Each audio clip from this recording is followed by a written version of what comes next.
Bueno, mira, este libro yo creo que es en torno a un personaje que siempre despierta interés en nuestro país. Puede despertar odio, puede despertar simpatía, pero finalmente es una figura clave, que es Porfirio Díaz. Es un libro que habla de los últimos años de su vida, de la salida de México, cuando renuncia a la presidencia, cuando llega a un mundo que para él era referencial, que era Europa. Le toca el surgimiento de la Primera Guerra Mundial y por el otro lado, pues todas las noticias de la Revolución Mexicana, de cómo empiezan la lucha por el poder. Es la vida cotidiana de Porfirio Díaz en Francia, los viajes que hace en Europa y pues trato de dar un contexto general de lo que es ese mundo europeo del que se decía que no se explicaba a partir de cómo había nacido el conflicto, sino que más bien había que preguntarse por qué decidió Europa perder la paz. Cuando Stefan Zweig había dicho que Europa nunca había vivido tantas décadas de felicidad, de bienestar, y efectivamente todo parecía muy favorable a esa región del mundo, pues que prácticamente dominaba Asia, que dominaba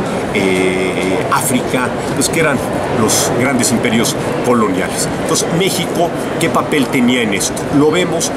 cuando Porfirio Díaz llega a Europa.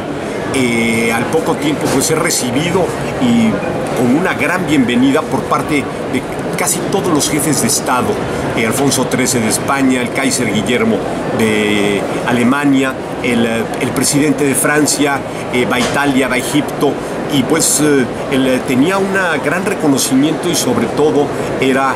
probablemente el más conocido y el más respetado de los líderes americanos. Entonces, eso es lo que trato de narrar ahí y por el otro lado ver en perspectiva la situación mexicana. Cómo fueron también los años, las situaciones que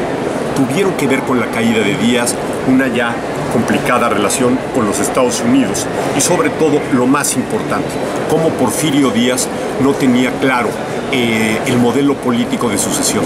Es decir, él había gobernado 30 años, pero después de la entrevista Krillman en 1908, cuando dijo que el país estaba listo para la democracia y él para entregar el poder a quien resultara ganador en las urnas, no tenía claro cómo sería ese proceso de sucesión, a quién le debería de entregar el poder y cuál sería su papel como expresidente. De tal manera que, bueno, pues las consecuencias se vivieron, que después de unas brillantes fiestas del centenario